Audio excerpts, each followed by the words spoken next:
প্রিয় দর্শক, আপনাদেরকে দেখানোর চেষ্টা করতেছি যে আজ ২১শে জানুয়ারি বাংলাদেশ জামায়াত ইসলামীর রাহবার আমির ডাক্তার শফিকুর রহমানের বরিশাল হেমায়েত উদ্দিন কেন্দ্রীয় ঈদগাহ ময়দানে কর্মী সম্মেলনের শেষে জামায়াতের নেতৃবৃন্দ ও দর্শকদের অনুভূতি জানানোর চেষ্টা করতেছি আপনাদেরকে।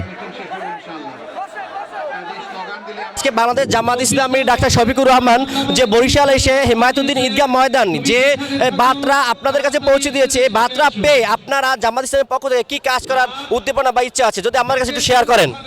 যে আলহামদুলিল্লাহ আজকে ডক্টর শফিকুর রহমান কর্মী সম্মেলনে বরিশাল এসেছিলেন। তিনি বলেছেন ন্যায় এবং ইনসাফ ভিত্তিক রাষ্ট্র গঠনের জন্য প্রত্যেকের দ্বারে দ্বারে যেতে হবে এবং ন্যায় এবং ইনসাফ ভিত্তিক কোরআন সুন্নাহ ভিত্তিক রাষ্ট্র গঠনের জন্য সকলকে মাঠে তৎপর হতে হবে। এখন আর বসে থাকার সময় নেই, কোনো স্বৈরাচারীকে আর বাংলাদেশে দ্বিতীয়বারের জন্য জায়গা করে দেওয়া যাবে না। অনেক দিন পরে, অনেক বছর পরে বাংলাদেশ জামাত ইসলামের যে সম্মেলন হয়েছে, কর্মী সম্মেলন, আসলে এই সম্মেলন আপনারা আসতে পেরেছে, আপনাদের মনের অনুভূতিটা কেমন? আলহামদুলিল্লাহ, যেন মনে হচ্ছে বরিশালবাসী আজকে ঈদের দিন পালন করছে। বরিশালের মানুষের ভিতরে স্বতঃস্ফূর্ত একটা আনন্দ কাজ করছে। আজকে মানুষজন এসেছে, ঈদের মতো একটা আনন্দঘন পরিবেশ সৃষ্টি হয়েছে বরিশালে। আলহামদুলিল্লাহ, ধন্যবাদ। বাংলাদেশ জামাত ইসলামীর রাহবার আমির ডাক্তার শফিকুর রহমান যে বরিশালে হেমায়েতুদ্দিন ঈদগাহ ময়দানে বহুত দিন পরে এবং বহুত বছর পরে আজকে যে সম্মেলন হয়েছে, এই সম্মেলনে যে বার্তা পেয়েছেন, এই বার্তা আপনারা মানুষের কাছে কিভাবে পৌঁছে দিতে চান যদি আমাদের কাছে শেয়ার করতেন। জি, আমাদের আমির জামাত যে বার্তা দিয়েছে, আমরা আমাদের সকল শ্রেণীর দায়িত্বশীল মানুষের কাছে পৌঁছে দিতে এভাবে যে আমরা একটা আগামীর বাংলাদেশ যে ইনসাফ ভিত্তিক বাংলাদেশ গঠন করতে চাই, যে বাংলাদেশে থাকবে না কোনো হানাহানি, থাকবে না কোনো ভেদাভেদ, থাকবে না কোনো রাহাজানি। আমরা কাঁধে কাঁধ মিলিয়ে একটি সুন্দর সমৃদ্ধি বাংলাদেশ গড়ে তুলতে চাই। এবং বহুত বছর পরে, অনেক বছর পরে বাংলাদেশ জামাত ইসলামীর পক্ষ থেকে কর্মী সম্মেলন আয়োজন করা হয়েছে। আসলে আয়োজন যে হয়েছে সুন্দরভাবে সম্পন্ন হয়েছে, আপনার অনুভূতিটা কেমন? জি আলহামদুলিল্লাহ, আমরা আশাবাদী ছিলাম যে অন্যান্য দলের মতো বাংলাদেশ জামাত ইসলামীর যে কর্মী সম্মেলনে কোনো ঝামেলা ছাড়াই সম্পন্ন হবে। আলহামদুলিল্লাহ, আমরা সেভাবেই আল্লাহ আমাদেরকে রহম করেছেন এবং সেভাবেই আমরা আমাদের সম্মেলন সফল করতে পেরেছি। ধন্যবাদ ভাই, আপনার অনুভূতিটা যদি শেয়ার করতেন। ভাই, অসংখ্য ভালো লাগতেছে। দীর্ঘ 16টি বছর পর আমরা আজ এক হতে পেরেছি, যা কিনা আসলে আমাদের স্বপ্ন ছিল।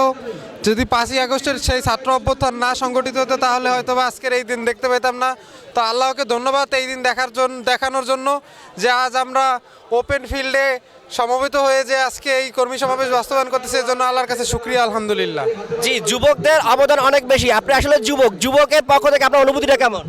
আলহামদুলিল্লাহ, আমাদের অনুভূতি খুবই সুন্দর, ভালো লাগছে। আইসা সব সুশৃঙ্খলভাবে সব সম্পন্ন হয়েছে। বহুত বছর পর একটা সম্মেলন হয়েছে, এই অনুভূতি প্রকাশ করা সম্ভব না। আলহামদুলিল্লাহ, সব মিলিয়ে সব ঠিকঠাক হয়েছে, খুবই ভালো। যুবকরা ইসলামের জন্য অনেক কাজ করে যাচ্ছে এবং আমির জামাত কথা বলার মধ্যে যে যুবকদের প্রাধান্য দিচ্ছে, আপনার আসলে এই যে যুবক ছিলেন, আপনি যুবক হয়ে আপনার মনের অনুভূতিটা কেমন? আলহামদুলিল্লাহ, আমি আসলে খুবই আনন্দিত। এত বছর পরে আমরা এত সুন্দর একটা প্রোগ্রাম আয়োজন করতে পেরেছি এবং আমরা যেসব আমিরে জামাত যেসব কথা বলেছে আমাদেরকে, আমরা সর্বস্তরের জনগণের কাছে পৌঁছে দেওয়ার জন্য সর্বোচ্চ চেষ্টা করব। এবং মিডিয়ার মাধ্যমে যুবকদের কি বার্তা দিয়েছে এবং কি বার্তা দিচ্ছেন আপনারা? আমরা যুবকদের যে বার্তাটা দিতে যাচ্ছি, আমাদের বর্তমানে যে প্রেক্ষাপট, আমাদের বর্তমানে আমরা যেভাবে আগাতে চাচ্ছি, আমাদের সমাজ ব্যবস্থাকে একটা সুশৃঙ্খল এবং সুষম কাঠামোভাবে আমরা ভবিষ্যতের দিকে এগিয়ে নিয়ে যেতে চাচ্ছি। ধন্যবাদ। জি, বাংলাদেশ জামাত ইসলামের আমির ডাক্তার শফিকুর রহমান বরিশাল বিভাগে দীর্ঘদিন পরে আজ যে কর্মী সম্মেলন হয়েছে হেমায়েতুদ্দিন ঈদগাহ ময়দান, এই ঈদগাহ ময়দানে যে বার্তা দিয়েছে বাংলাদেশ জামাত ইসলামীর, এই বাংলাদেশ জামাত ইসলামীর বার্তাটা আপনারা জনগণের কাছে পৌঁছে দেবেন। এই সম্পর্কে আপনাদের কি বার্তা পেয়েছেন ডাক্তার শফিকুর রহমানের পক্ষ থেকে একটু যদি বলেন। আমরা বাংলাদেশ জামাত ইসলামের আমির, সম্মানিত আমির, বাংলাদেশের আগামী দিনের এদেশের গণমানুষের নেতৃত্ব দানকারী একমাত্র নেতা, তিনি বরিশালবাসীকে কথা বলে গেছেন, আমরা একটি কল্যাণমূলক রাষ্ট্র চাই। তাই আসুন, যারা সন্ত্রাসী করে দেশ থেকে খুন মানুষকে করে বিদায় নিয়েছে, তাদেরকে আমরা প্রত্যাখ্যান করি। তাদেরকে আইনের আওতায় এনে তাদের বিচারের কাঠগড়ায় দাঁড়িয়ে তাদের ওই সমস্ত সন্ত্রাসী দলকে আমরা নিষিদ্ধ ঘোষণা করব। সাথে সাথে আগামীতে যারা এই ধরনের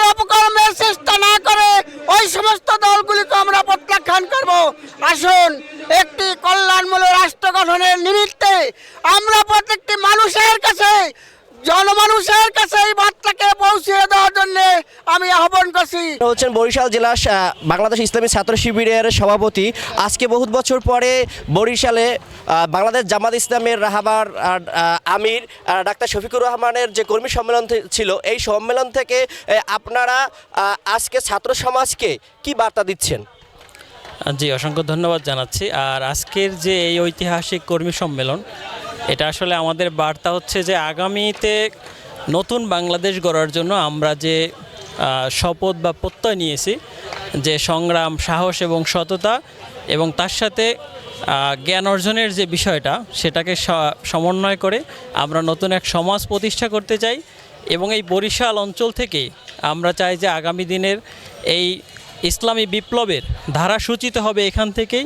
এই জন্যই আমরা তরুণ ছাত্র সমাজকে সাথে নিয়ে আগামীর বাংলাদেশ গড়তে চাই। আর সেই বাংলাদেশ হবে, আমরা এমন একটা প্রজন্ম তৈরি করতে চাই যেই প্রজন্ম হবে মানে নৈতিকতা সম্পন্ন এবং আদর্শবান এবং ইনসাফ প্রতিষ্ঠা করার জন্য যারা সংগ্রাম করবে, যারা কাজ করবে, এমন একটা সমাজ আমরা প্রতিষ্ঠা করব। এই বার্তাই মূলত আমরা আজকের এইখান থেকে দিচ্ছি। জি, দেখেছি যে আপনাদের বাংলাদেশ জামাত ইসলামের বহুত প্রথম সারি নেতাকর্মীদের ফাঁসির মঞ্চে ঝুলিয়ে ফাঁসি দেওয়া হয়েছে, রায় কার্যকর করা হয়েছে। আসলে বহুত বছর পরে বরিশালের মাটিতে বাংলাদেশ জামাত ইসলামী এরকম একটা কর্মী সম্মেলন করেছে। আসলে এই সম্মেলনটা করতে পেরে আপনাদের অনুভূতিটা কেমন? আলহামদুলিল্লাহ, অনুভূতি অনেক। এজন্য আল্লাহর কাছে সর্বপ্রথমে শুকরিয়া আদায় করছি যে দীর্ঘ 16 বছর পরে হলেও আমরা এই ঐতিহাসিক যে হেমায়েতুদ্দিন ঈদগাহ ময়দানে এখানে আমরা এই সম্মেলন করতে পেরেছি। এবং এটা ঐতিহাসিক এজন্য আমরা বলবো যে হচ্ছে এখানে শহীদ মাওলানা দেলোয়ার হোসেন সাইদি সাহেব তিনি এখানে বসেই তাফসির করেছেন। এই ময়দান থেকেই তাফসিরের ধারা সূচিত হয়েছে এবং আমরা এই ময়দান থেকেই আমরা ইসলামের আন্দোলন এবং এই আজকের যে সমাবেশ, সেটা আলহামদুলিল্লাহ অনেকটাই স্বতঃস্ফূর্ত অংশগ্রহণ ছিল এবং লক্ষ লক্ষ জনতার অংশগ্রহণ ছিল। এবং আশা রাখছি ভবিষ্যতেও ইনশাল্লাহ এই সমাজ, এই মানুষগুলো ইসলামী আন্দোলনের পক্ষে থাকবে এবং ইসলামী সমাজ বিনির্মাণের পক্ষে থাকবে, এই আশাবাদ ব্যক্ত রাখছি। জি, আপনারা যেমনটা শুনেছিলেন যে বাংলাদেশ জামাত ইসলামের যে রাহাবার আমির ডাক্তার শফিকুর রহমান বরিশালের মাটিতে হেমায়েতুদ্দিন ঈদগাহ ময়দানে যে আজকে কর্মী সম্মেলন হয়েছে, এখানে বরিশালবাসীর জন্য বহুত বার্তা দিয়েছে। তার মধ্যে একটি বার্তা ছিল যে ইসলামী রাষ্ট্র কায়েমের জন্য বরিশাল থেকে ইসলামী সূচনা শুরু হবে। জি, ধন্যবাদ। এই ছিল সর্বশেষ বরিশাল থেকে।